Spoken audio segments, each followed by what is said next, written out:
acá compartiendo con ustedes lo más valioso que tenemos, ¿verdad?, en esta vida, que es la palabra del Señor.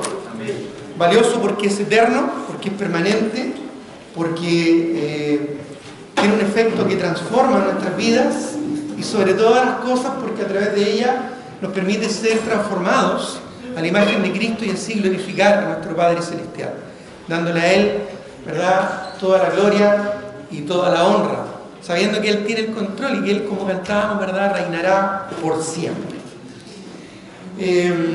Contentos de estar, ¿no es cierto?, en la casa del Señor, como cada domingo. El sol brilla, ¿verdad?, así como el sol de justicia en nuestros corazones, así es que está un poquito más calentito. En pleno invierno tenemos la bendición del sol, ¿verdad? Así que contentos también por eso. Muy bien, vamos a ir a la palabra del Señor, así es que les invito a que vayamos. ¿A dónde? No, porque ya hablamos ya de los convertidos de la primera iglesia, ¿verdad?, en Europa, Filipos. Ya hicimos un estudio de varios domingos acerca del contexto de los primeros convertidos, los primeros creyentes, los primeros miembros de la iglesia de Filipos. ¿Te recuerdas?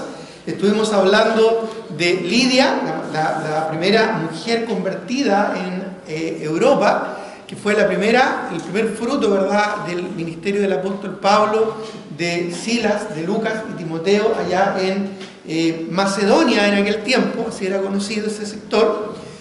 Luego, ¿verdad?, a través de ella, una influencia no solo a su familia, pues su familia también se convirtió, sino también a la influencia que ella tenía en su entorno. Teníamos, ¿verdad?, ahí una influencia importante, a una parte importante también de lo que era en ese tiempo el Imperio Romano, la sociedad alta, donde ella se manejaba, ¿verdad?, la sociedad comercial, que era tan importante, ¿verdad?, para el comercio, para el Imperio Romano. Ya en este lugar estratégico, ahí al lado de la avenida de la carretera Ignacia, ¿verdad?, una carretera importante que unía el oriente con el occidente. Así que una influencia importante, ¿verdad?, a través de esta mujer. Pero no solo eso, el evangelio es muy estratégico. Recuerda que cuando Pablo quiso predicar el evangelio en Asia, donde estaba, cercano, ¿verdad?, a su lugar de origen, Tarso, no le fue permitido por el Espíritu. Incluso el Espíritu le prohibió hablar la palabra ahí en Asia. Y aunque quiso ir al otro lado, hacia el norte de Asia, ¿verdad?, hacia Bitinia, también el Espíritu se lo prohibió. Así que, a través de una visión, llegó a Macedonia. Un varón macedónico le pidió ayuda. ¿Cuál sería la sorpresa de Pablo cuando llegó allá, ¿verdad?, a Neápolis, después entrando, ¿verdad?, un poco más en el continente, a la ciudad de Filipos? Y la primera persona que se convierte no es un varón, es una mujer, pero siempre muy estratégico. Yendo regularmente al lugar donde se convirtió esta mujer ahí junto al río, cada día, por un buen tiempo estuvo Pablo ahí en Filipos, ¿verdad? Uno de estos días ya él se aburrió, porque todos estos días había una muchacha endemoniada que lo molestaba. Entonces, ¿qué hizo Pablo? En el nombre del Señor la liberó. Así que ahí hubo una influencia tremenda al mundo, ¿verdad? Que en ese tiempo las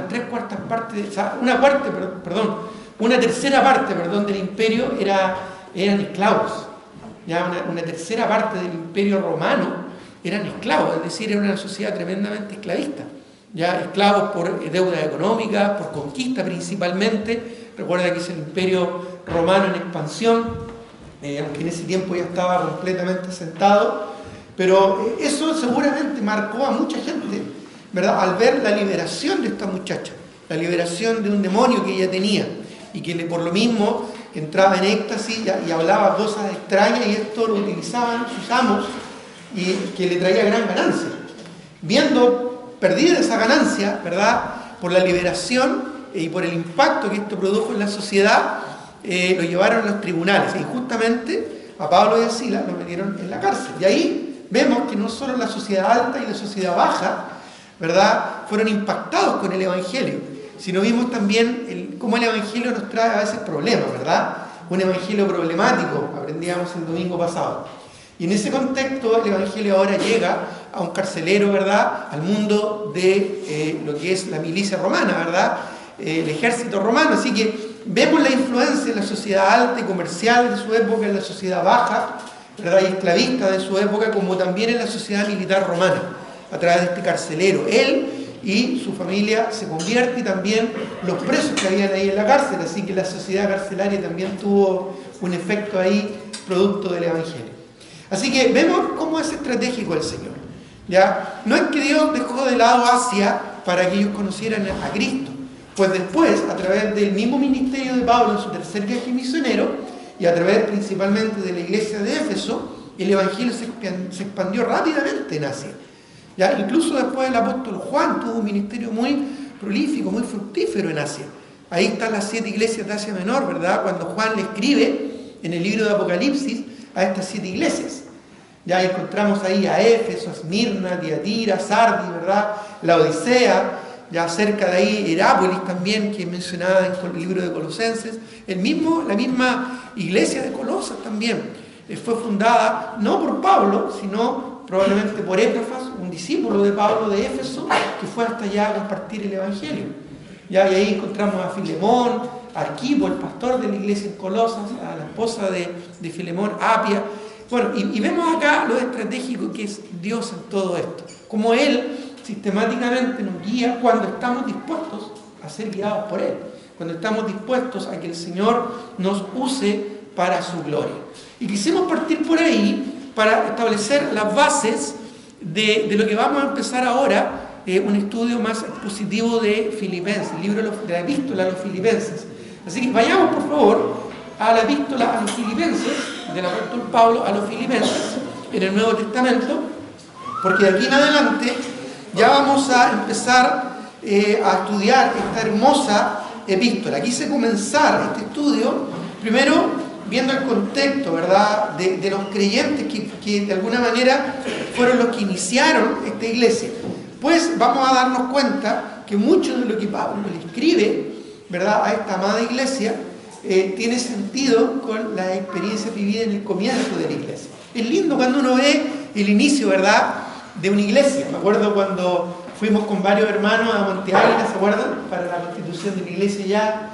También, como fue un grupo también significativo de la iglesia a San Felipe, ¿se acuerdan?, para el abordaje, y después también para la constitución de la iglesia ya.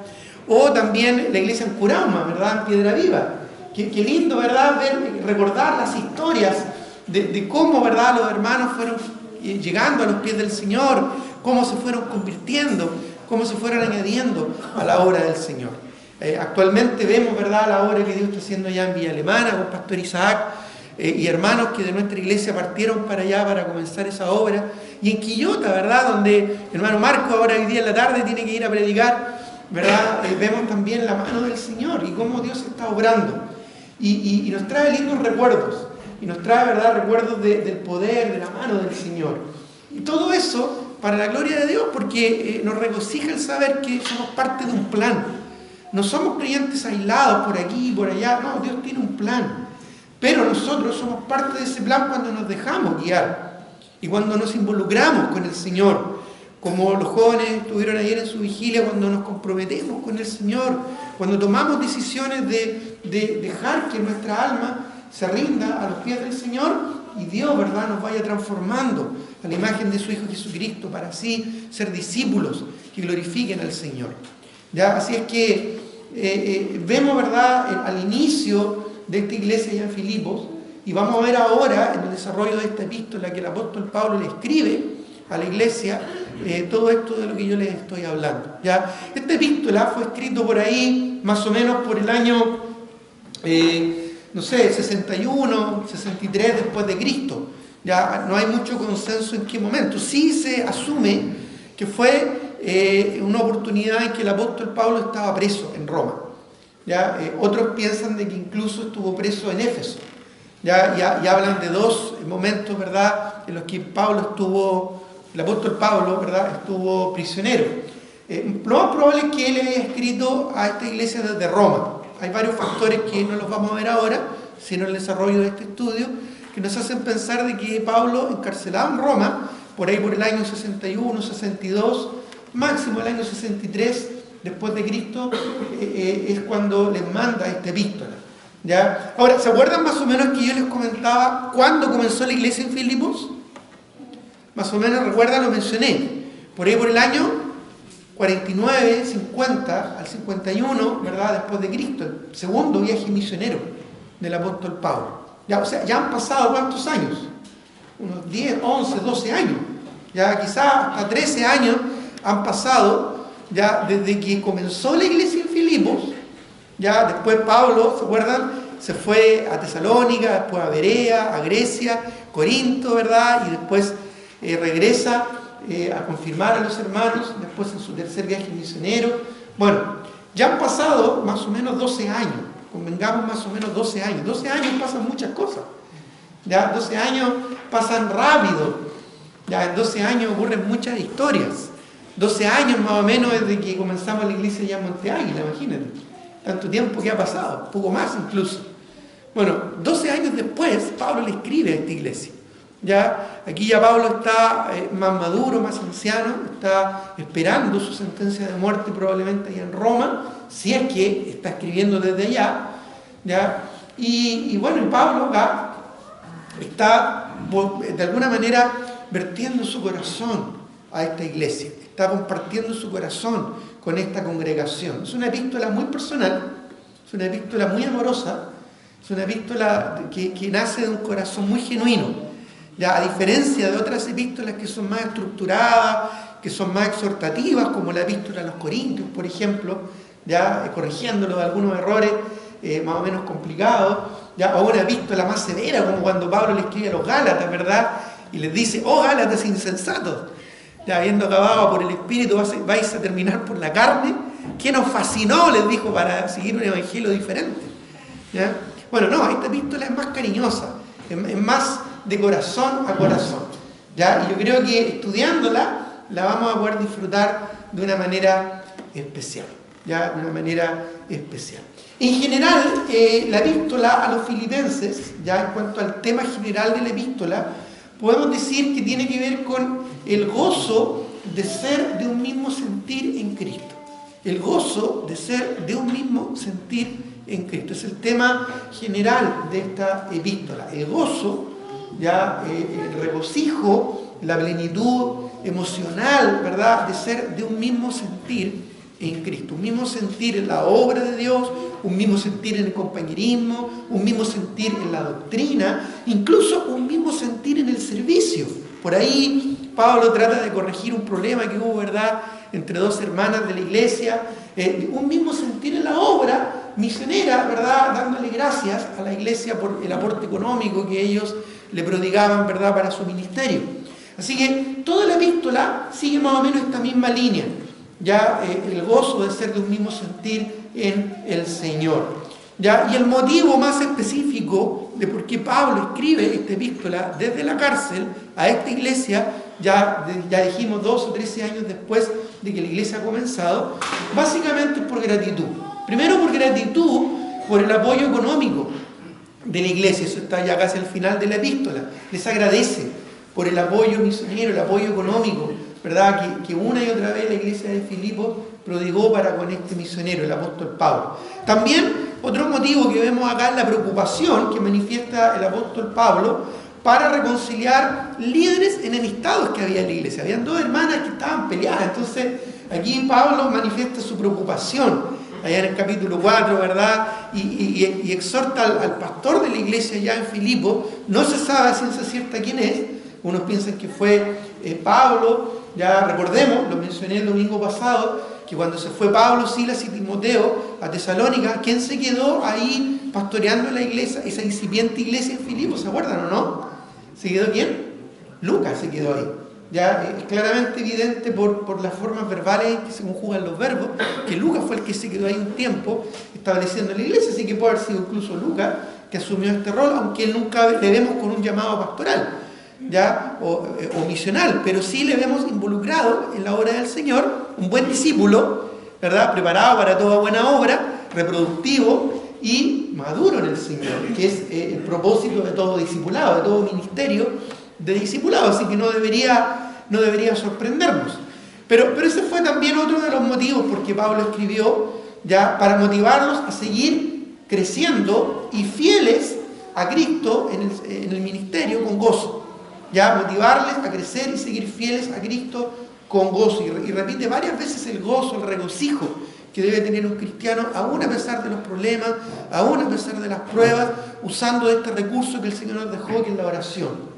Ya de que sean conocidas nuestras peticiones delante de Dios en toda oración y ruego, ya con acción de gracias, y la paz de Dios que sobrepasa todo entendimiento va a guardar nuestros pensamientos, nuestros corazones en Él, en Cristo Jesús.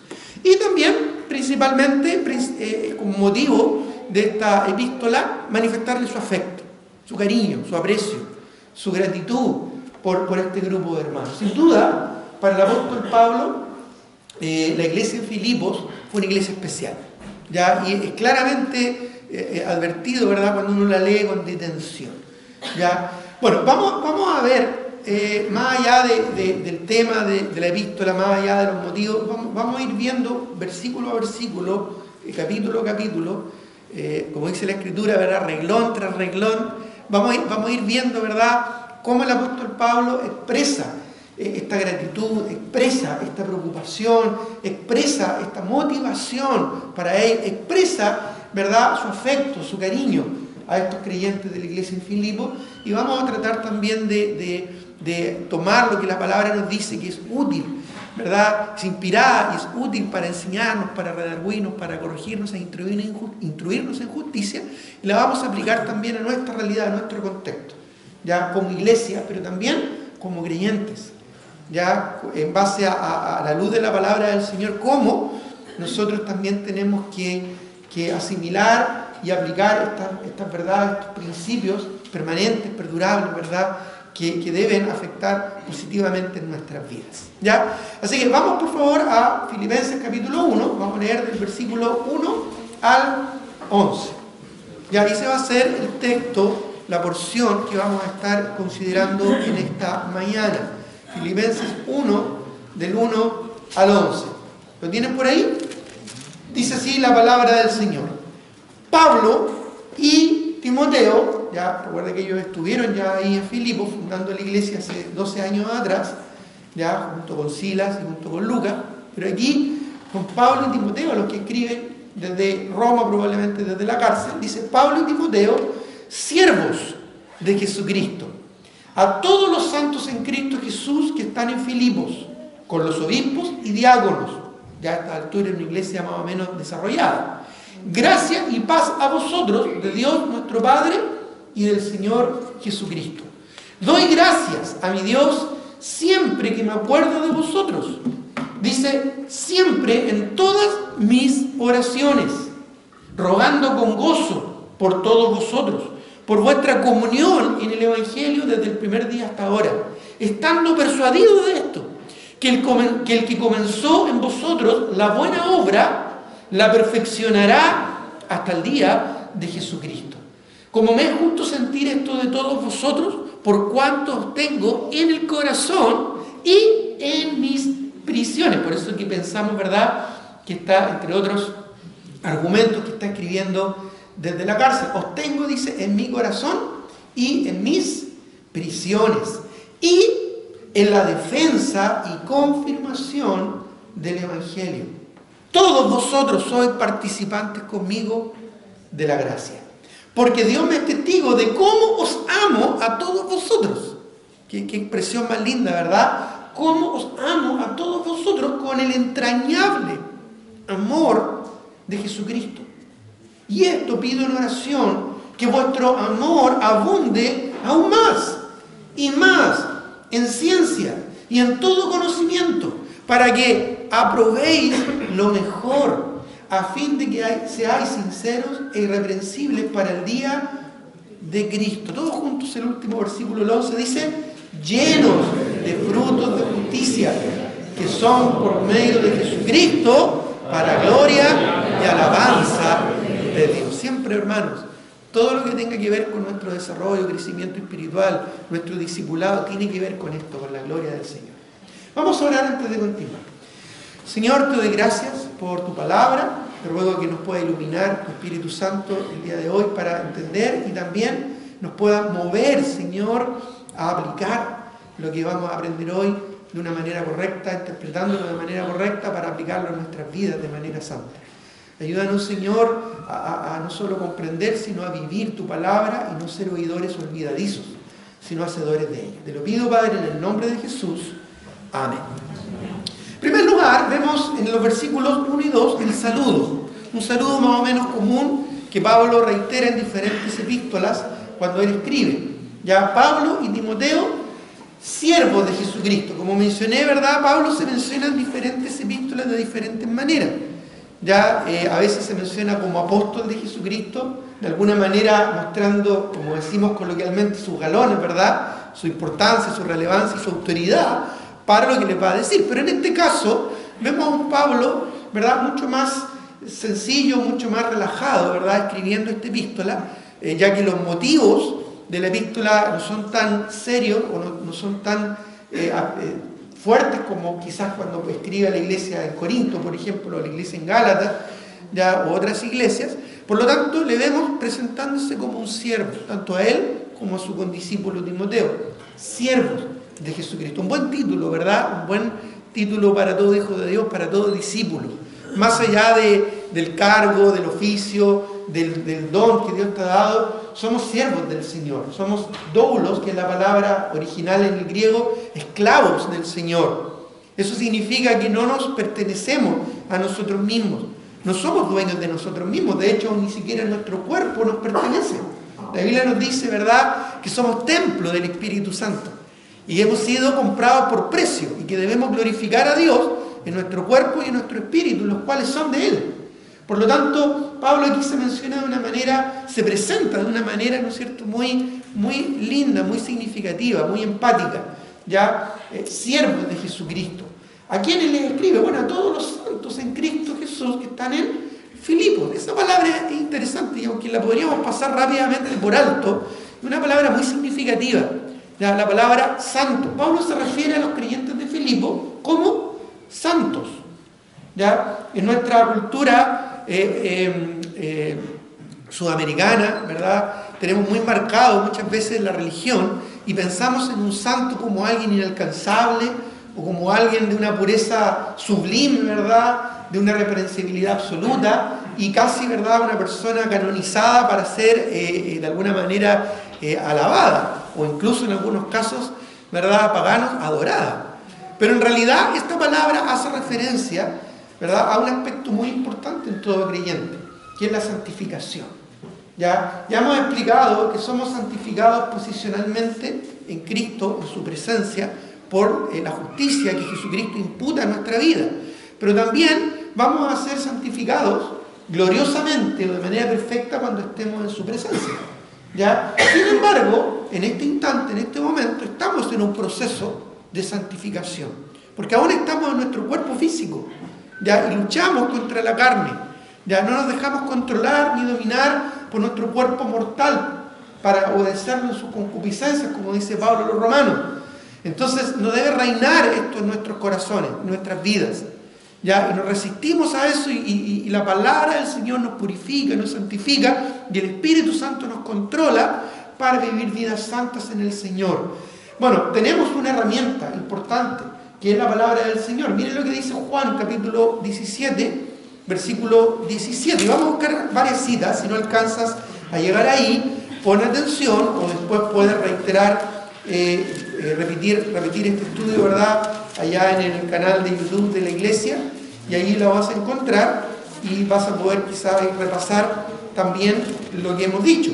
Pero Juan capítulo 17, versículo 17, el Señor orando justamente por la vida espiritual de sus discípulos, en un momento les dice, ora al Padre en relación a sus discípulos, ya ora a Dios diciéndoles, santifícalos en tu verdad. ¿Y qué dice? Tu palabra es verdad. En la palabra del Señor nos vamos santificando, nos vamos purificando. Ya Pablo, cuando escribe a la iglesia de Éfeso, la relaciona, ¿verdad?, con la relación de un esposo, una mujer, una su esposa, ¿verdad? Y dice que el Señor nos santifica, nos purifica por medio de su palabra, ya para presentarnos una iglesia gloriosa, pura, sin mancha, ni arruga, ni cosa semejante. Ahora bien, ¿cómo funciona esto? Bueno, miren lo que dice el verso 19, de ahí mismo Juan capítulo 17. Dice el verso 19, y por ellos yo me santifico a mí mismo para que también ellos sean santificados en la verdad. La palabra santo tiene que ver con algo apartado de y consagrado a. La palabra agios, ¿qué tiene que ver con esos dos aspectos? Somos apartados del pecado y somos consagrados a algo. En este caso, una persona, alguien, que es Cristo y su obra. Somos apartados para el Señor. Por eso el Señor nos deja su palabra. Como dice la Escritura, toda la Escritura es inspirada por Dios y útil para enseñar, redarguir, corregir, instruir en justicia, pero con un propósito, a fin de que el hombre de Dios sea perfecto o completo, ¿no es cierto? Lo que se refiere, maduro, que no falte cosa alguna en su madurez, ¿no es cierto? A fin de que el hombre de Dios sea perfecto, preparado para toda buena obra. Somos apartados para el Señor y su servicio. Y somos santificados por medio de la palabra del Señor. Bueno, miren lo que dice 1 Corintios capítulo 1, versículo 2.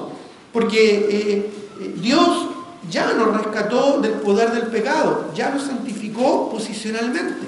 Somos santos en Cristo, por su justicia, pero debemos día a día vivir esa santidad.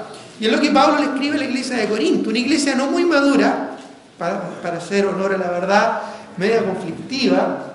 De hecho, Pablo les trata en el capítulo 3 de inmaduros, ¿verdad? De guagualones, de niños chicos, ¿verdad? Peleándose entre ellos. Pero miren lo que dice el versículo 1 y 2 de 1 de Corintios capítulo 1. Dice Pablo, y aquí él se menciona con un poquito más de autoridad, ¿verdad? Apóstol de Jesucristo, ¿ya? Por la voluntad de Dios, y el hermano Sóstenes, que fue uno de los primeros miembros a propósito de la iglesia en Corinto, a la iglesia de Dios que está en Corinto. Y mira cómo se refiere a ellos. A los, tiempo pasado, santificados en Cristo Jesús. ¿Ya? Santificados en Cristo Jesús. Somos santificados en Él. En la justicia de Cristo somos santos ante el Señor. Luego dice, llamados a ser santos con todo lo que cualquier lugar invocan el nombre de nuestro Señor Jesucristo, Señor de ellos y nuestro. Entonces vemos acá que somos llamados a ser santos, a vivir en esta santidad en la que el Señor nos pone, ¿no es cierto?, frente a su presencia. Si no fuera así, estaríamos expuestos a la ira de Dios y no podríamos realmente agradar a Dios. Dios no nos ve a nosotros en base a nuestras competencias, sino nos ve a través de Cristo. Nos ve a través del Señor Jesucristo, en su sangre derramada en la cruz. Por su justicia fuimos nosotros justificados, ¿verdad? Y por cuya herida fuimos sanados, dice en Isaías 53. Bueno, miren lo que dice ahí en 1 Corintios capítulo 6, ahora el versículo 11. 1 Corintios 6, 11. Dice, y esto refiriéndose a una lista muy larga de fornicarios, idólatras, adúlteros, afeminados, ¿verdad? Sodomitas que se echan con varones, ladrones, avaros, borrachos, maldicientes, estafadores, ¿verdad? Está como casi pasando lista el apóstol Pablo, ¿ya? Pero dice, y todos estos, ¿verdad? Erais algunos, erais pasado. De modo que si alguno está en Cristo, nueva criatura es, las cosas viejas pasaron. Así que Pablo le está sacando en cara lo que ellos eran. Pero luego les dice, y esto erais algunos, más ya habéis sido lavados. Ya habéis sido lavados, el Señor ya los limpió, ya los lavó, ya los perdonó. Vivan como santos que son en el Señor. Ya habéis sido lavados, ya habéis sido, ¿qué dice? Santificados. Ya habéis sido justificados. No por nuestros méritos, no porque lo merezcamos, porque no lo merecemos, sino en el nombre del Señor Jesús y por el Espíritu de nuestro Dios. Porque hemos sido renacidos en Cristo. Hemos nacido de nuevo en esa justicia. Ese hombre que fue creado según un Dios, que es Cristo Jesús. Dios es el único que puede transformar a una persona. Dios es el único que puede transformar, ¿verdad?, a un pecador. Dios es el único que puede cambiar real y significativamente tu vida. Porque no te cambia de adentro hacia afuera. No te cambia de afuera hacia adentro. Te cambia de adentro hacia afuera. Primero te santifica, te justifica. Y luego en esa justificación te transforma día en día a la imagen del Señor. Es más, Esto es por Cristo claramente, porque en Él está la verdadera santificación. Ya, Hebreos 2.11, busquémoslo, Hebreos 2.11. Por eso que varias veces en la Escritura se refiere, hablando de la salvación, ya hace referencia a que somos salvados en el Señor para ser conformados a la imagen de Cristo, a parecernos a Cristo. Hebreos 2.11, dice, Hebreos 2.11, dice, porque el que santifica, que es Cristo, y los que son santificados, que somos nosotros, de uno son, se refiere a Dios Padre, dice, de uno son todos, por lo cual no se avergüenza de llamarlos hermanos. Somos hermanos en un proceso de santificación siguiendo a Cristo, ya nuestro hermano mayor, pareciéndonos a Él. Esa es la meta de todo creyente, esa es la meta del discipulado, ser como Cristo, parecernos a Él. Y aquí no tenemos excusa, ya no tenemos excusa. No, es que mis debilidades, es que aquí, es que allá. No nos hagamos las víctimas.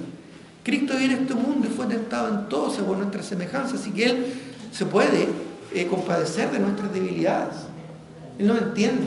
Y por eso que con confianza podemos ir a Él en oración y a su palabra para ser transformados de gloria en gloria en su imagen, la imagen de Él, la imagen de Cristo, por el Espíritu Santo que nos va transformando. ¿Ya? Pero miren lo que dice Hebreos capítulo 10, versículo 10. Hebreos capítulo 10, el versículo 10 añade, porque dice Hebreos 10, dice, en esa voluntad, ya, en esa voluntad somos santificados mediante la ofrenda del cuerpo de Jesucristo hecha una vez y para siempre. Ya, y miren lo que dice ahora el versículo 14. Porque con una sola ofrenda, que fue su sacrificio en la cruz, hizo perfecto para siempre a los santificados. Por eso que Pablo exhorta también a los romanos diciéndole, no reine pues el pecado en vuestro cuerpo mortal, de modo que lo obedezcáis en sus concupiscencias. ¿Ya? Sino presentaos vosotros mismos a Dios como vivos de entre los muertos, vuestros miembros a Dios como instrumentos de justicia, dice Pablo ahí en Romanos capítulo 6. Hermanos, somos santificados para Él, somos apartados del pecado para vivir para Cristo. Y Pablo, de un principio, ¿no es cierto?, hace esta referencia a esta condición a los creyentes y en Filipos. ¿Estamos viviendo como los santos que debemos ser? ¿Estamos viviendo como los santos que somos? ¿Estamos viviendo en santidad, en el temor del Señor y para la gloria del Señor? No nos pertenecemos, no se trata de nuestro gusto, ni de nuestra felicidad, ni de nuestra comodidad, se trata de agradarle a Él. Estamos viviendo para Él nuestras decisiones, nuestras conductas, nuestras actitudes, nuestros pensamientos, nuestra apariencia está de tal manera enfocada en Él y en su santidad, en apartarnos para Él, entendiendo que somos siervos para su gloria. Bueno, qué importante, hermano, comenzar, ¿verdad?, entendiendo este concepto de la santificación. Ya somos santos ya en Cristo, vamos a ser santos perfectos en su gloria, pero en este momento estamos siendo santificados día a día para su reino y para su honor. Ahora, dice Pablo y Timoteo, siervos de Jesucristo, a todos los santos en Cristo Jesús que están en Filipos. Ya hablamos un poquito de la ciudad, cuando estudiamos a los convertidos de allá, ya vimos que era una colonia, había mucha influencia romana, había mucha autoridad, ¿verdad?, romana en ese lugar, ¿ya? Pero acá menciona dos autoridades superiores que tenía la iglesia, obispos y diáconos. Ya, obispos y diáconos ya nos habla de una iglesia ya pujante, una iglesia desarrollada, una iglesia que estaba avanzando y estaba haciendo ordenadamente las cosas. Ya no todas las iglesias en el Nuevo Testamento tenían pastores y algunas ni siquiera tenían diáconos. Ya Pablo tuvo que enviar, por ejemplo, a Tito a Creta para corregir los deficientes y establecer ancianos en cada iglesia. Había varias iglesias en esa isla, ya, y muchas de estas no tenían pastor. ¿Ya? Y ahí Pablo tiene que enviar a Tito, ¿verdad?, su discípulo comando, ya, a arreglar esos problemas. Bueno, esta iglesia sí los tenía. ¿Ya? Así que vemos una iglesia que está, ¿no es cierto?, bien encaminada. Incluso me llama la atención cuando dice obispos, y en el original también se ve en plural. Es decir, tenía más de un pastor. Ya habían varios pastores quizás dentro de la iglesia, no sabemos cuántos, pueden haber sido 2, 3, 4, no lo sabemos, que era también bastante habitual en las iglesias neotestamentarias, ya que en una iglesia hay más de un pastor, más de un líder espiritual, ya, por eso dice obispos, y también habla diáconos en términos plurales. El diaconado tiene que ver con el servicio, no es un área de liderazgo espiritual, sino es un área de servicio. Los primeros diáconos fueron escogidos para eso, ya en Hechos capítulo 6, para servir a las mesas. No era a propósito simplemente ser garzones, por si acaso. Eso se refería a hacerse cargo del ministerio, hacer las compras, administrar mucho dinero, porque eran muchas viudas, tanto judías como griegas, que estaban siendo desatendidas. Por eso se presentó el problema, ¿verdad?, que había que atender.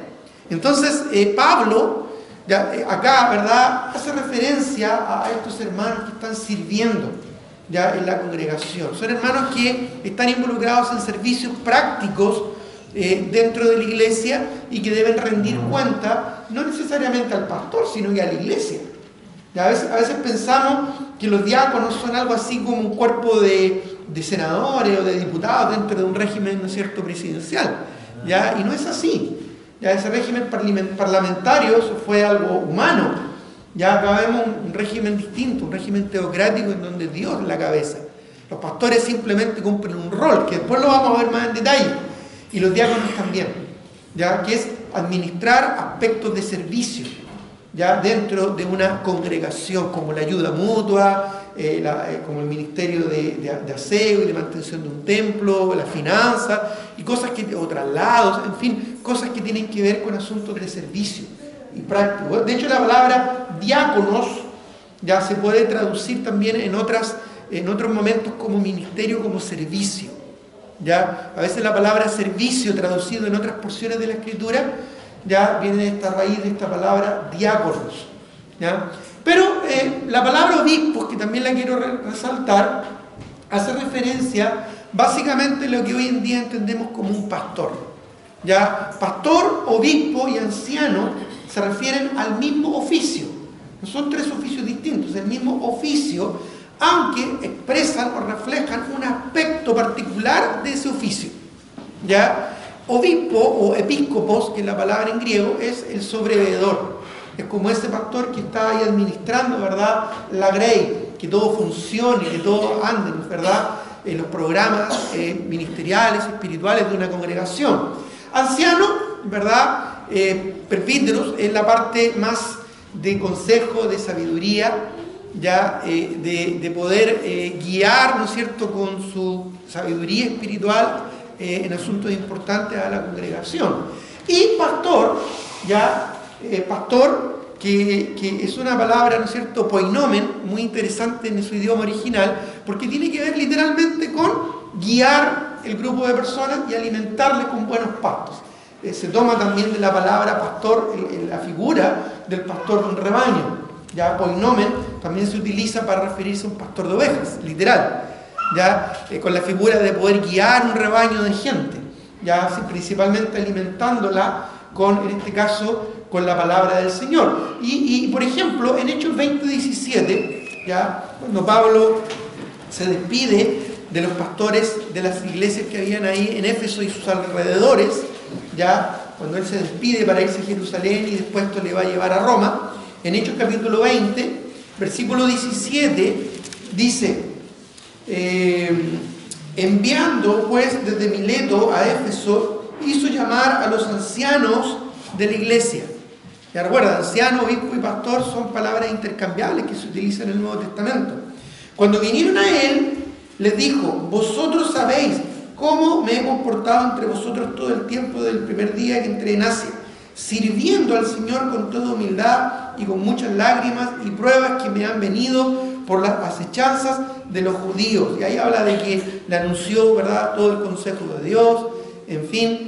¿Ya? Y miren lo que dice ya, estamos en Hechos, capítulo 17, saltemos al versículo 20, ya el 27, mejor, dice: porque no he rehuido anunciaros, que dice, todo el consejo de Dios. Por tanto, mirad por vosotros y por todo el rebaño. Y ahí vemos la figura, ¿verdad?, de un pastor. en que el Espíritu Santo os ha puesto por obispos, ¿ya? Episcopos, por administradores, es lo que dice. ¿Te fijas cómo se utiliza intercambiablemente este concepto? ¿Para qué? ¿Qué dice ahí? Para apacentar. Dice, para apacentar, ¿qué dice? La grey de Dios.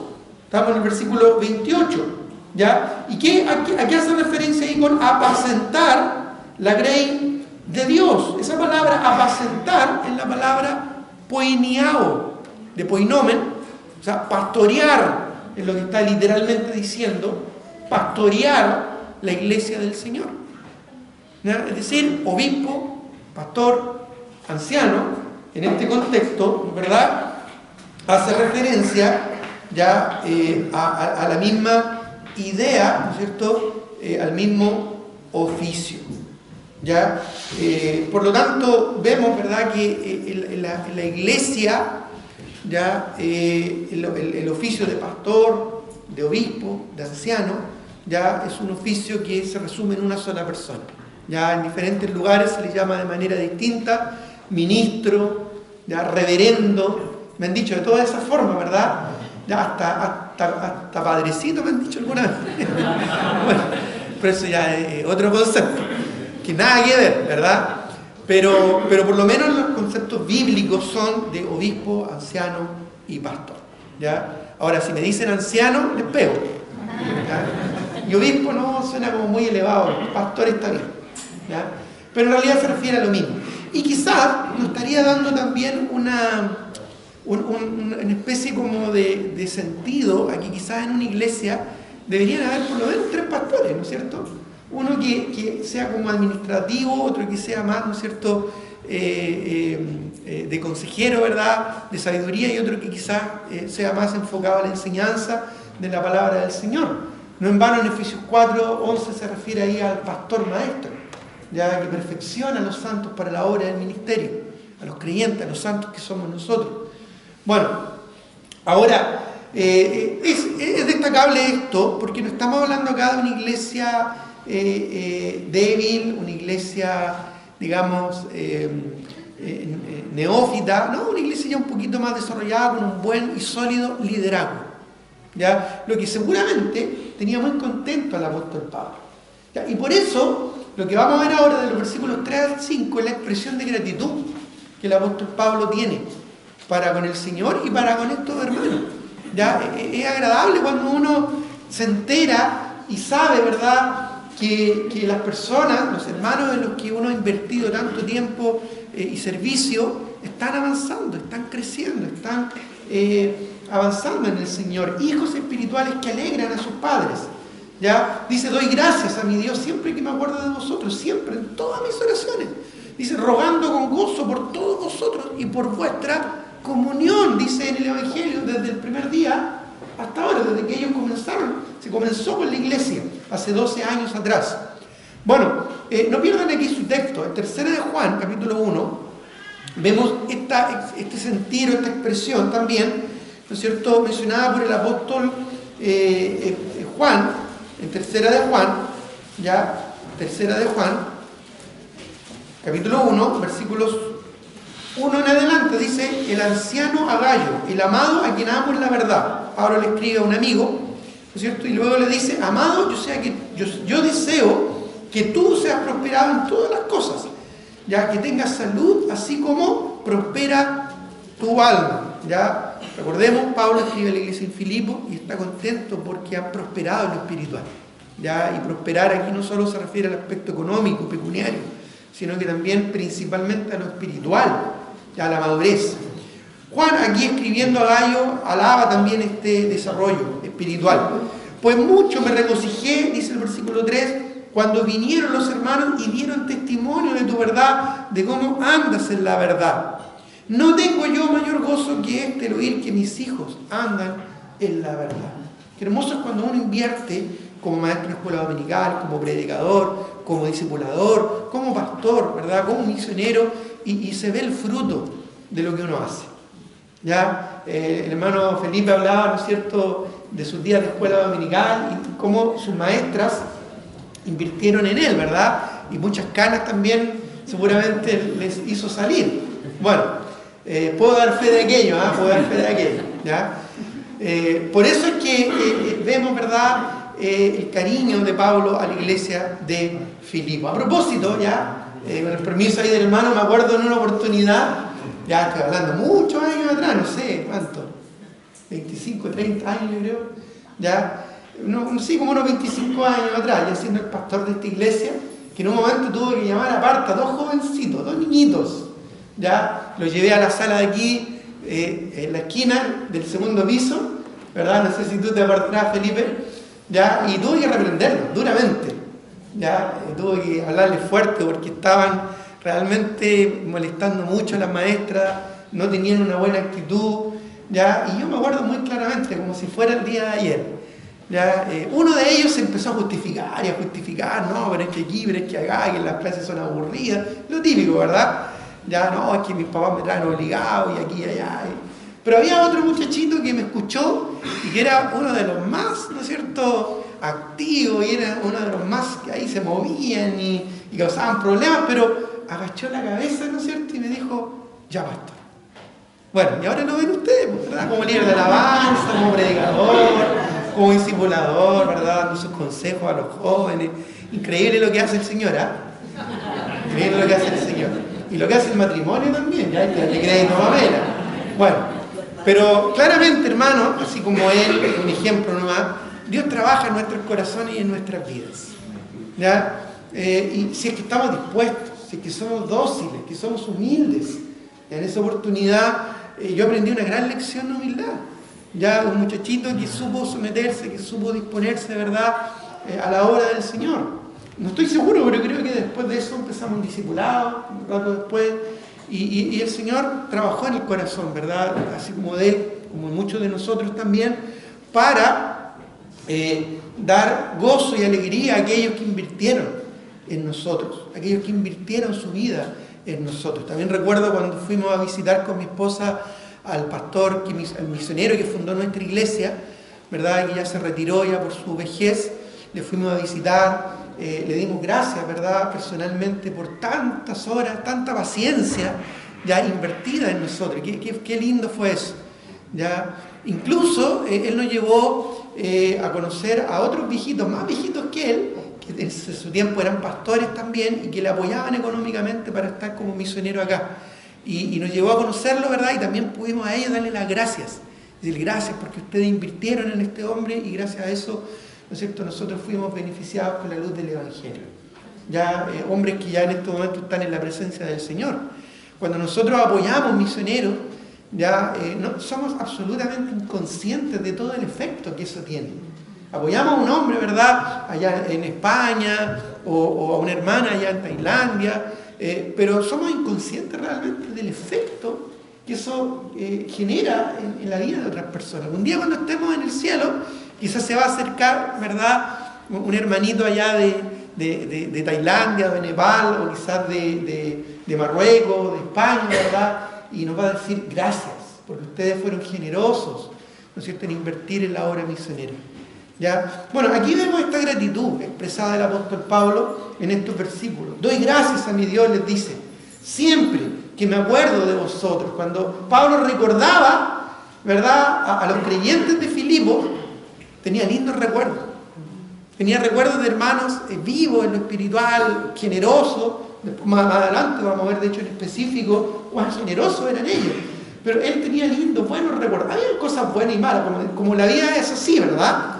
Pero eran buenos recuerdos, eran lindos recuerdos de la obra del Señor en sus vidas. Por eso dice, siempre.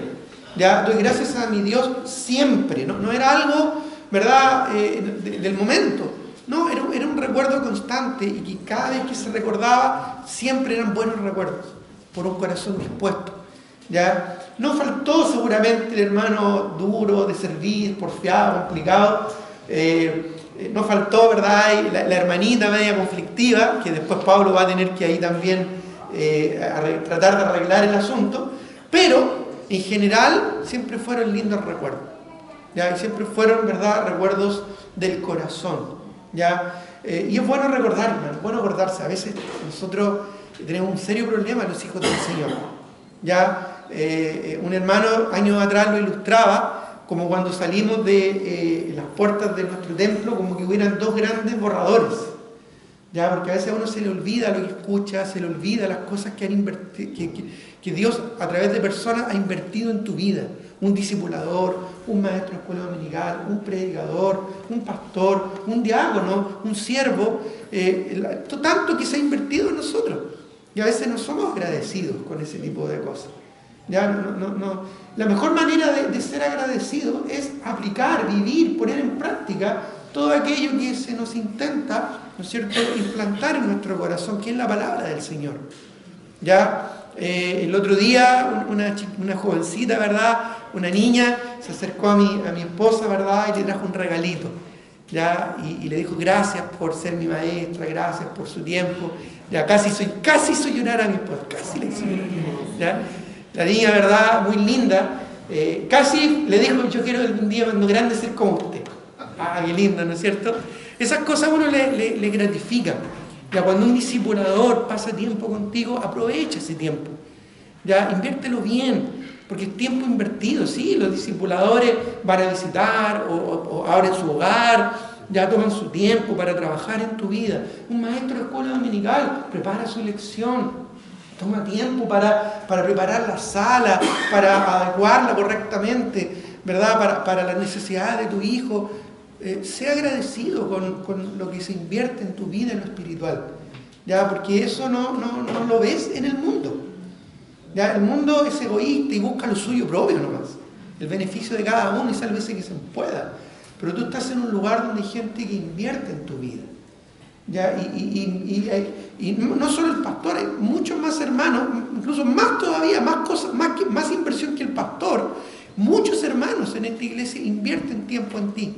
El que tú estés cómodamente sentado en un lugar limpio, que vayas al baño y esté todo lo que necesites, el que entres a un lugar cómodo, agradable a la vista, ¿verdad? Hay gente que ha invertido en arreglar una luminaria, una alfombra, un púlpito. Hay gente que se preocupa de que todo funcione para que tú y yo podamos disfrutar de aquello. Qué importante, hermano, es la gratitud. Fíjate que Pablo acá nos da principios, nos da valores importantes, la gratitud. ¿Ya? Y por eso que dice el versículo 4, y vuelvo a repetir siempre, como que siempre la iglesia de Filipo estaba en el corazón del apóstol Pablo, ya como una marca indeleble en su corazón y en su alma. Dice: siempre, en todas mis oraciones, Pablo recordaba a la iglesia como ejemplo, quizás como testimonio, como parámetro. Quizás en algún momento, ¿verdad?, orando le dijo: Señor, que estos hermanos de Corinto tan complicados aprendan de los hermanos de Filipo, ¿verdad? Bueno, y de hecho, de alguna manera lo hace. En 2 Corintios, no lo busquen, en 2 Corintios capítulo 8, cuando habla de la ofrenda para los santos, ¿qué les dice a los de Corinto? ¿Qué ejemplo les pone? ¿Te acuerdas? Les pone los ejemplos de los de Macedonia, que en la profunda pobreza de su necesidad y en su tribulación, ellos le pidieron con ruegos participar en esta ofrenda para los santos. ¿Se acuerdan? ¿Ya? Y que como comenzó en ellos la obra de gracia, también en la iglesia de Corinto debería ser así. ¿Ya? Y estos hermanos, ¿verdad?, no solo dice que Pablo se sorprendió, dice, no solo dieron sus aportes, sino que dieron su corazón. Se dieron a ellos primero, al Señor, y luego a nosotros. Entonces, claramente, sí, Pablo siempre estaba pensando en los creyentes de Macedonia, particularmente los de Filipo, como un ejemplo para otros, ya que quizás no tenían una actitud tan agradecida como en este caso la iglesia de Filipo. Por eso dice: siempre en todas mis oraciones rogando con gozo por todos vosotros. Hay oraciones de ruego que son con gozo, con alegría, con placer. Hay otras oraciones de ruego que son más desgarradoras, ¿verdad? Pero en este caso la iglesia hacía que Pablo orara con gozo en su corazón, ¿ya? Por vuestra comunión en el Evangelio. Esa palabra comunión es la palabra muy conocida para muchos, quizás la han escuchado, koinonía.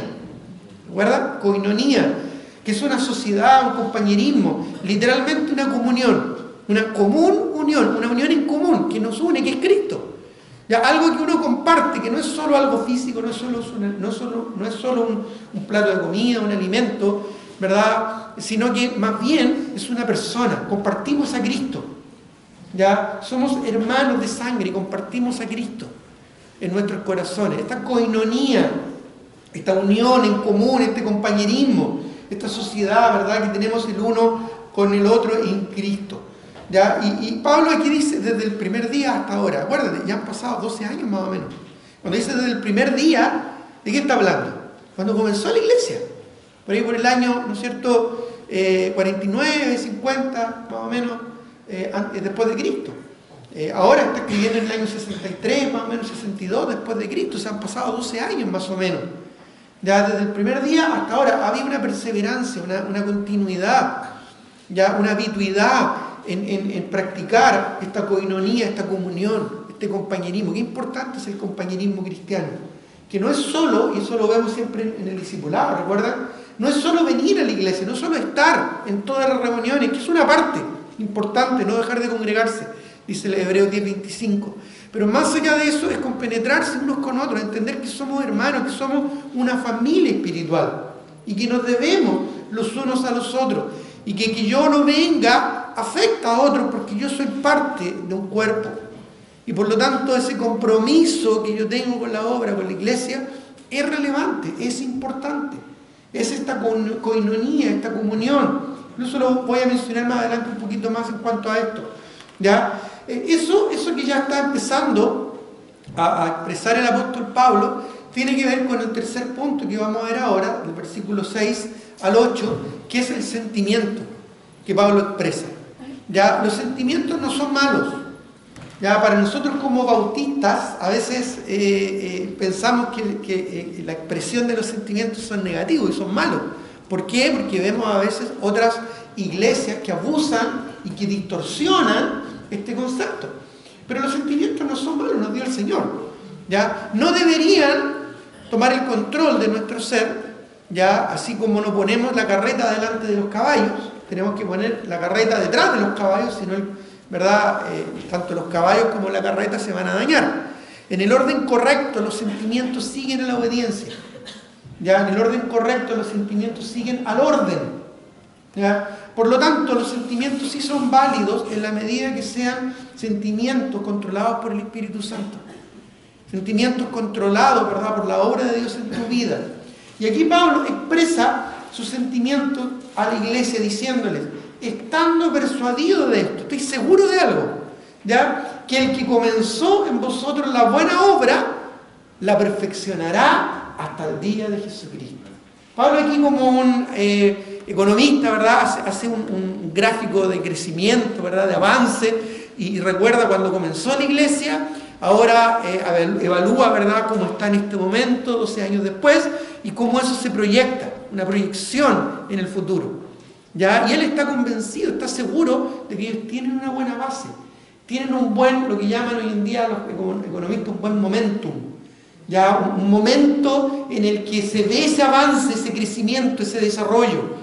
Ya, donde tú le puedes sacar una foto, ¿verdad?, y percibes el movimiento de avance, de crecimiento, de ganancia que tiene una empresa o que tiene, no sé, algo que se mueve. En este caso, la iglesia ya tiene un buen crecimiento, tiene un buen momentum, tiene un buen avance. ¿Ya? Y él, por lo mismo, está convencido de esto, pero además por la obra de Dios en su vida. ¿Ya? Por la obra de perfeccionamiento del Señor en la vida de estos creyentes. Ya, por eso dice, estando persuadido de esto, que el que comenzó en vosotros la buena obra, la perfeccionará. Lo da como sentado, como seguro. Y luego añade hasta el día de Jesucristo. Sí, cuando estemos en la presencia del Señor, vamos a ser glorificados. Pero mientras no lleguemos a ese momento, el Señor siempre nos va a estar trabajando. Siempre nos va a estar trabajando y no va a ceder, no va a parar porque Él es fiel. Nosotros somos infieles, pero gloria al Señor que aunque somos infieles, Él permanece. Él no te va a dejar ahí, ¿verdad?, a medio camino.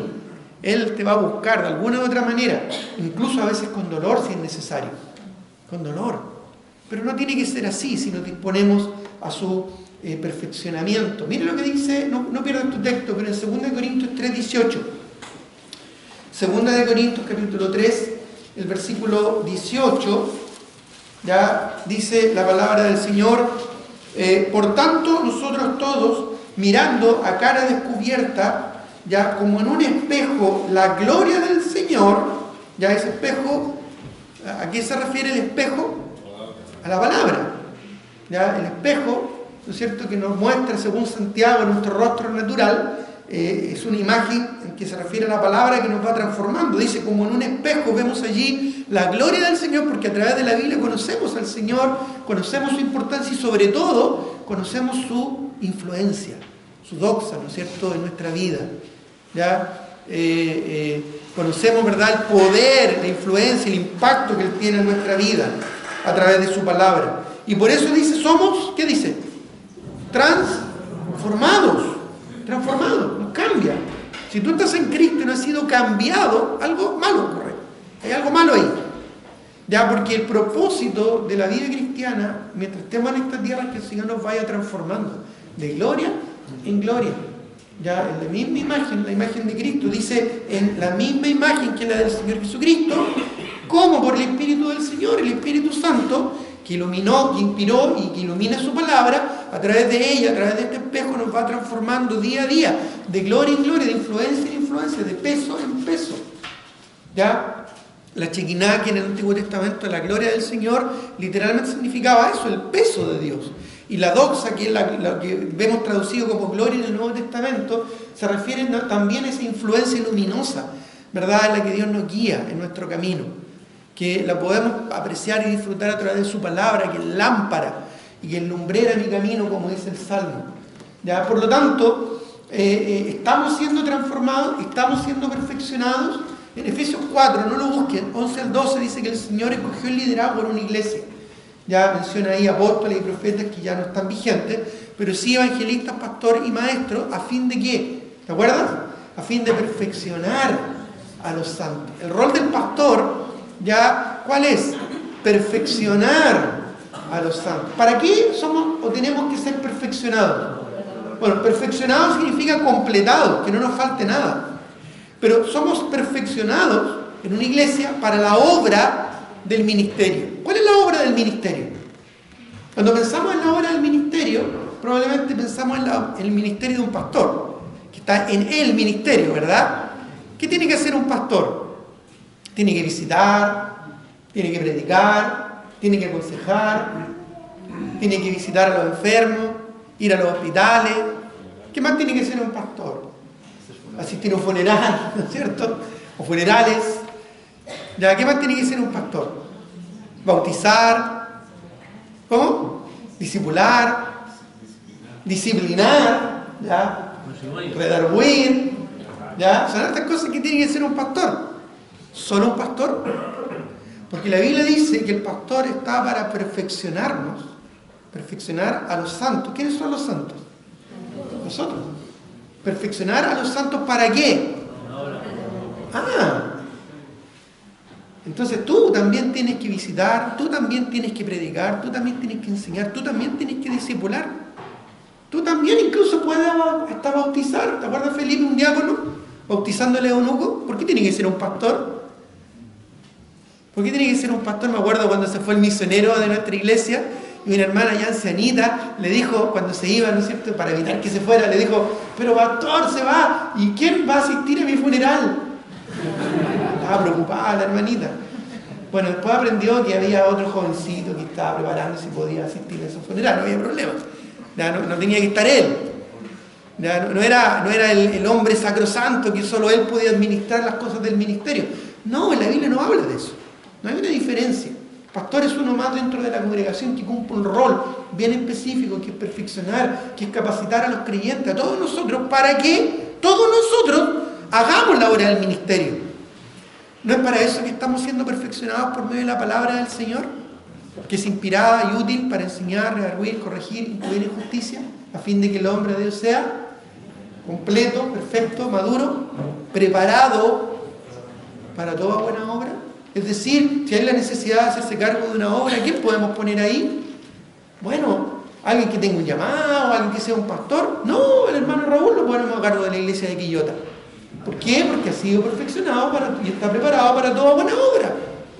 ¿Te podemos poner a ti tal vez? ¿Estás preparado? ¿Te estás preparando? ¿Eres irreprensible? Porque eso no es solo prerrogativa de los pastores y los misioneros. Todos nosotros Todos nosotros debemos ser guardados irreprensibles hasta la venida del Señor, dice Pablo en los Tesalonicenses. Así que todo lo que dice ahí de los pastores también son requisitos para nosotros como creyentes. Y todo lo que tiene que ver con él, todo lo que tiene que ver con el ministerio, también nosotros somos responsables. Lo que pasa es que a veces la iglesia, los pastores, ¿verdad?, no quieren perder su cargo, ¿ya? Y los creyentes cómodamente le delegan eso al pastor porque total para eso se le paga.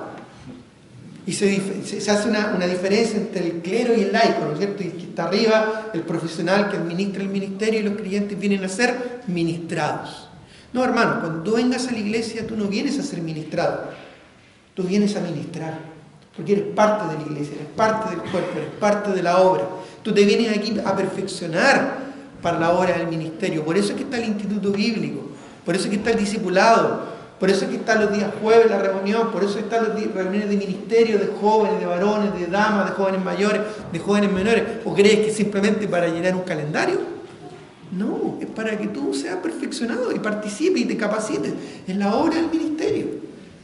Bueno, aquí vemos, ¿verdad?, el sentimiento del apóstol Pablo de cómo ellos estaban avanzando y el gozo que esto traía a su corazón. ¿Ya? No es simplemente un cariño, ¿verdad?, de un abuelo chocho, ¿verdad?, que no importa las embarradas que se mande el nieto, ¿ya? Lo quiere y lo abraza igual, sino que es el gozo, la alegría de un padre espiritual que ve cómo sus hijos crecen y maduran y avanzan y ministran y están involucrados y entienden el concepto, ¿ya?, de perfeccionamiento en su vida espiritual. Ya, como dice Tesalonicenses 5, no lo busquen. Todo vuestro ser, espíritu, alma y cuerpo, sean guardados irreprensibles hasta la venida de nuestro Señor Jesucristo. Así que esto es prerrogativa de cada uno de nosotros. De esto estaba Pablo persuadido, estaba seguro. Y por eso dice del versículo 7, como me es justo sentir esto de todos vosotros por cuantos tengo en el corazón y en mis prisiones y en la defensa del Evangelio, todos vosotros sois participantes conmigo de la gracia. Fíjate, Pablo les tenía no solo en su corazón, en el sentimiento, en la emoción, ¿no es cierto?, de un padre espiritual, sino también en sus prisiones. Pablo estaba prisionero, pero él tenía en su corazón, ¿no es cierto?, a los filipenses. Y él, ¿qué dice? En la defensa y confirmación del Evangelio, es decir, en el ministerio. Pablo no estaba solo. Yo estoy en la cárcel, pero ya tengo un grupo de hermanos en Filipos, en Macedonia, que siguen defendiendo el Evangelio, que siguen defendiendo y confirmando el Evangelio, para que otros lleguen a Cristo y para que otros crezcan en sus vidas espirituales. Es decir, él sentía que era parte de algo más grande que él mismo. Y eso es lo que uno siente cuando es parte y se involucra en una iglesia. Ya, algo más grande que uno mismo. De hecho, dice, todos vosotros sois participantes conmigo de la gracia. Esa palabra participantes, sun koinonos, ya, de la palabra raíz koinonía, ya, comunión, sociedad, compañerismo, pero se le añade la palabra sun, y esa palabra sun es la palabra junto a, ya, sun ergos, ya, trabajar juntos, compañero, colaborador, ya, compañero, uno que trabaja junto a otro es un ergos, pero en este caso es sui koinos, es decir, una comunión unida, es casi una, ¿cómo se dice?, que se reitera lo mismo, ya, es casi como una reiteración de lo mismo, ya, una exageración en sí misma, un socio, un cómplice, un compañero que junto a él participan en coinonía, en comunión de la misma gracia del Señor. Porque ¿sabe una cosa? No merecemos ser parte del ministerio. No estamos aquí porque seamos los mejores, no servimos al Señor porque estamos bien preparados o porque lo merecemos. No, servir al Señor no es un derecho. No, es que yo llevo 20 años en la iglesia y tengo el derecho de tener un cargo. No. Si es así, tú no entiendes lo que es el servicio. No merecemos el servicio. No lo mereces. Yo no lo merezco. Si estamos sirviendo al Señor en su obra es por pura gracia. Es simplemente por lo que Él hace en nosotros. Ya, Dios puede levantar un predicador de un burro, como hizo con Balaán, mejor que cada uno de los predicadores de nuestra iglesia. Así que no es por capacidad. ¿Ya? No es como una vez escuché a un hermano que decía por aular bonito. Ya, no. Sino que realmente por la gracia del Señor. ¿Ya? Por la gracia del Señor. Ahora, Dice el versículo, estamos acá, ¿verdad? En el versículo 8, porque dice, porque Dios me es testigo de cómo os amo.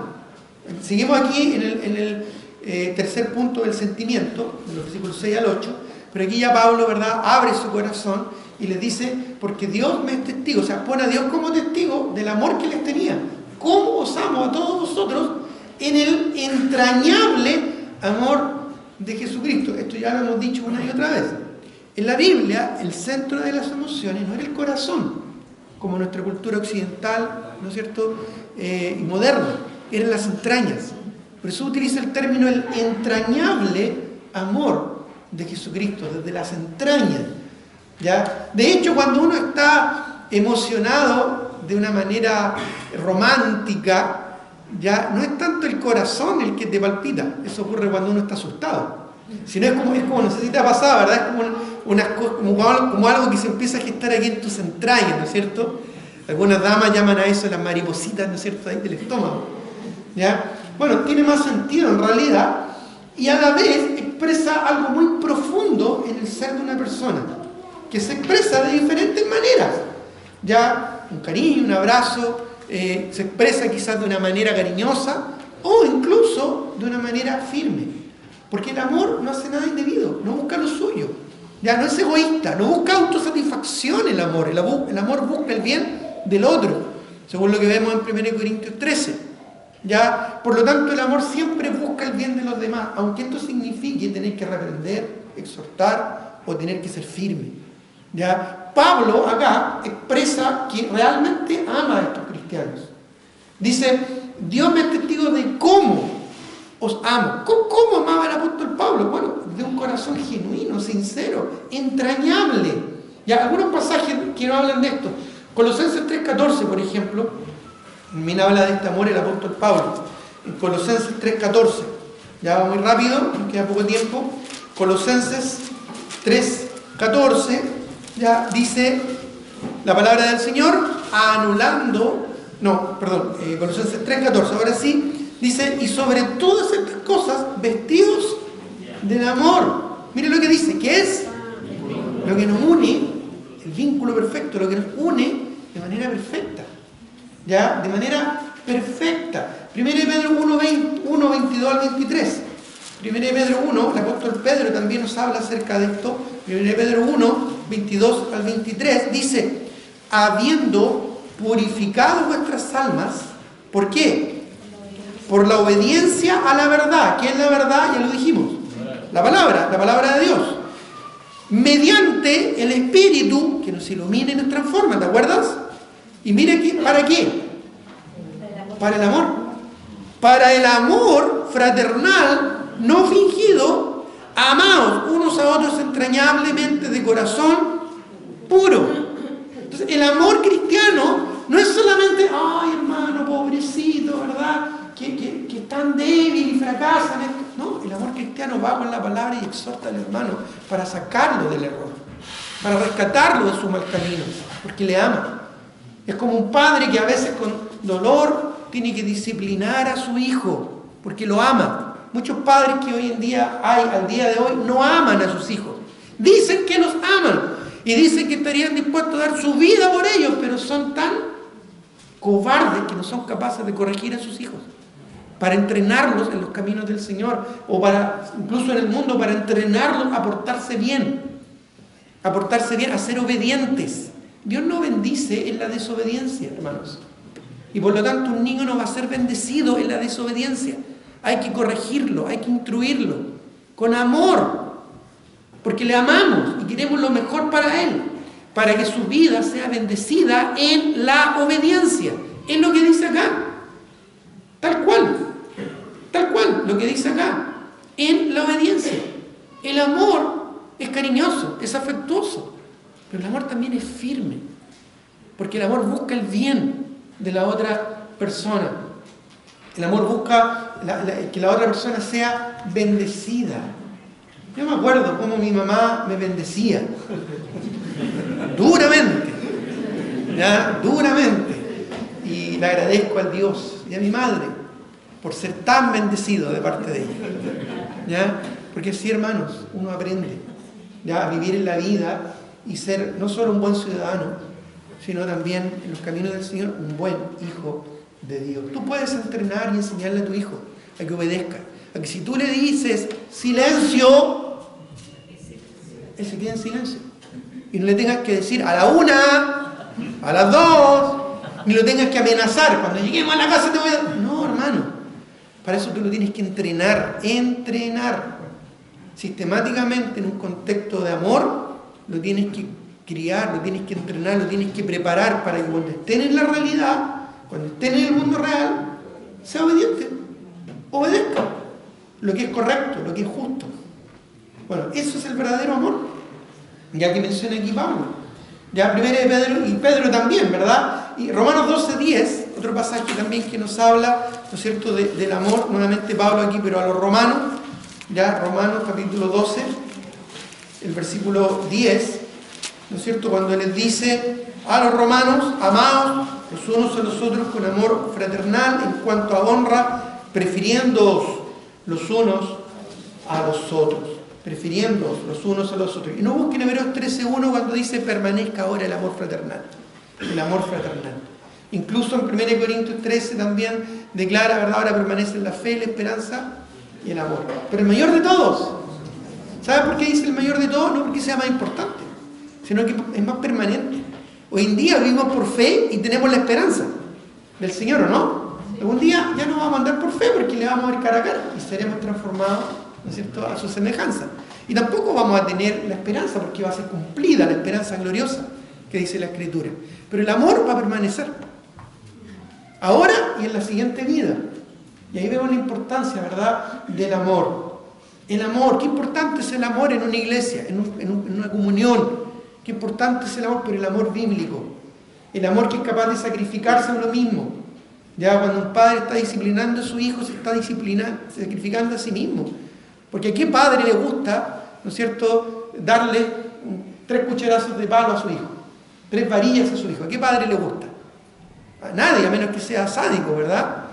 Le duele tanto al padre como al hijo, pero se sacrifica para que su hijo aprenda físicamente una lección que luego va a tener que aplicar en su vida y que luego va a significar una verdad espiritual en su corazón.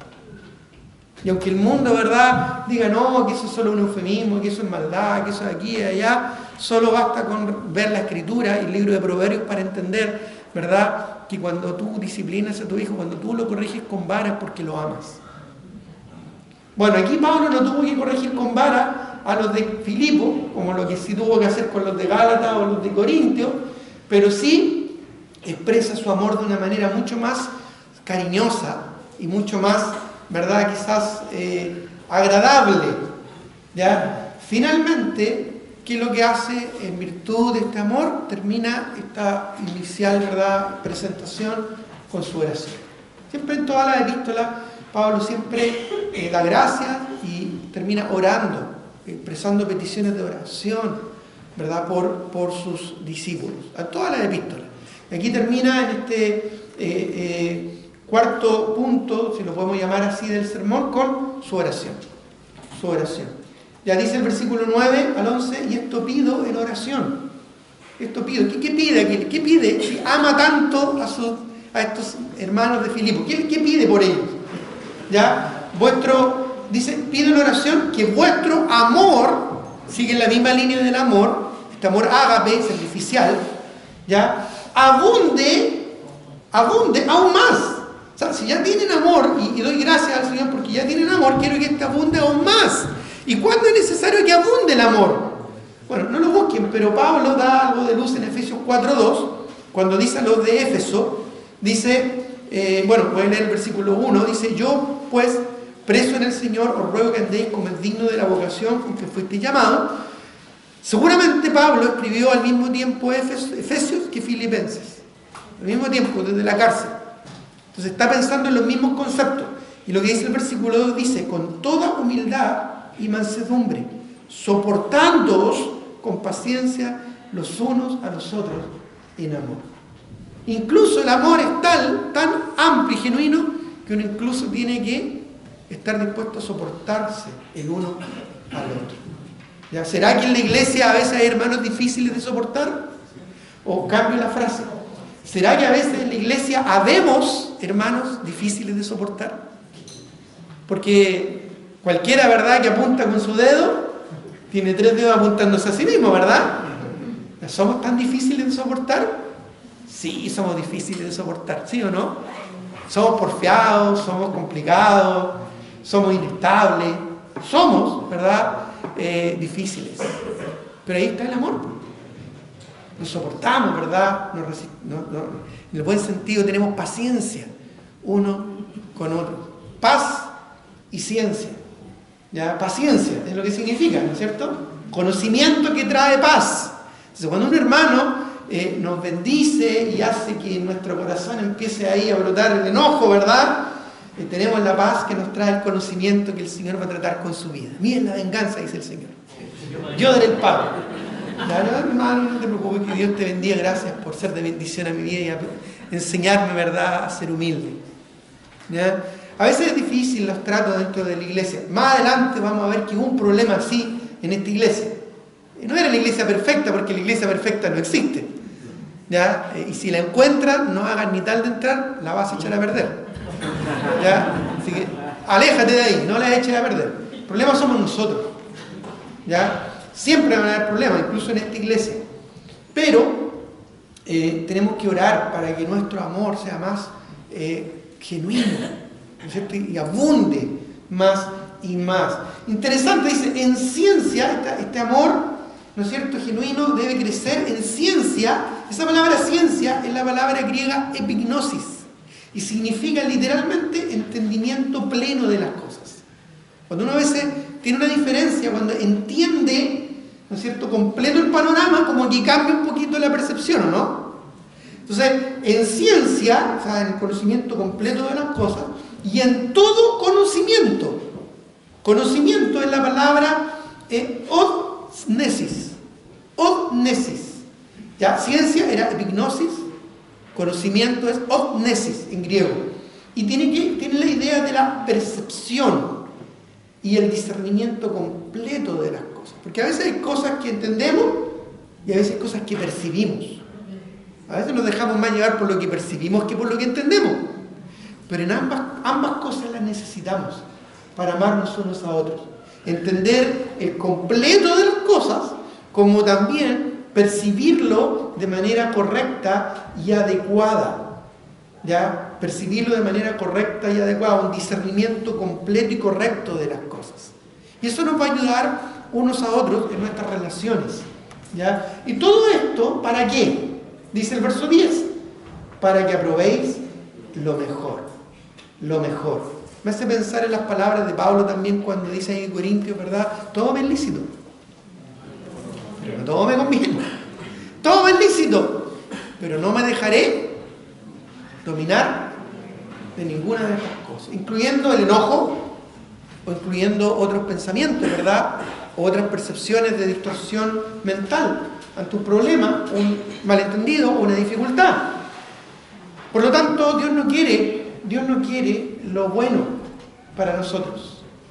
Dios quiere lo mejor. Y hay una diferencia entre lo bueno y lo mejor. ¿Ya? Dios quiere lo mejor para tu vida. La palabra mejor es la palabra griega diáfero. La palabra diáfero literalmente significa algo transparente. Y hacía referencia a algo más valioso y algo superior. De ahí viene la palabra a propósito diáfano. Ya un cristal, ¿no es cierto?, una joya diáfana, ya que transmite la luz, que transporta luminosidad. Bueno, esa es la idea. Dios quiere lo mejor para tu vida. Dios quiere que tu corazón, tus sentimientos, tus emociones, tu persona sean diáfanas, sean transparentes, que tu corazón y tus emociones sean valiosas en el Señor. No quiere solo lo bueno para ti, Él quiere lo mejor, a fin, luego menciona aún más un propósito más específico, a fin, dice el versículo, que seáis sinceros, sincera. ¿Te acuerdas lo que eso significaba? Cómo trataban de reparar en aquellos días las vasijas poniéndole cera y las repintaban y las vendían como si estuvieran nuevas. No, sincera. Puestas al sol, esa cera se derretía y revelaba lo quebradizo que estaba, ¿no es cierto?, ese elemento. No, con un corazón sincero, sin doblez, irreprensibles. Porque Dios quiere que seamos irreprensibles, no solo esto es para los pastores, que sean irreprensibles, cada creyente. No debemos tener nada que reprender. Irreprensibles, dice, para el día de Cristo. Para cuando el Señor venga a buscarnos. Y luego termina el versículo 11 diciendo llenos de frutos de justicia. Dios quiere que seamos fructíferos cuando nuestra vida está en paz con Dios y cuando nuestra vida está en paz con nuestros hermanos, en amor, adivina qué ocurre. De forma natural, damos fruto. Por eso dice llenos de frutos de justicia, el versículo 11, que son por medio de Jesucristo, para gloria y alabanza de Dios. Por eso el Señor, ¿no es cierto?, dice ya, voy a buscarlo yo en Juan 15:8, ya en su palabra, Juan capítulo 15, versículo 8, declara, en esto he glorificado mi Padre. Dice, en que llevéis mucho fruto y seáis así mis discípulos. Los hermanos de Filipo eran buenos discípulos al parecer, no solo de Pablo, sino del Señor Jesucristo. Y esto motivó a Pablo a escribirles con tanto cariño, con tanto afecto. Vamos a ir viendo en el desarrollo de este estudio el afecto realmente y el gozo que Pablo expresa en sus palabras. Pero hasta acá, en el saludo, la gratitud, en el sentimiento y en la oración que él expresa por ellos, vemos la intención buena del Señor para nuestras vidas. Recuerda, su voluntad siempre es buena, agradable y perfecta. Él no solo quiere lo bueno para ti, sino que aquí vemos también que Él quiere lo mejor. En cada circunstancia, en cada situación, Dios quiere lo mejor para tu vida. ¿Quieres que realmente Dios obre en tu corazón? ¿Quieres que realmente Dios, ¿no es cierto?, sea un Padre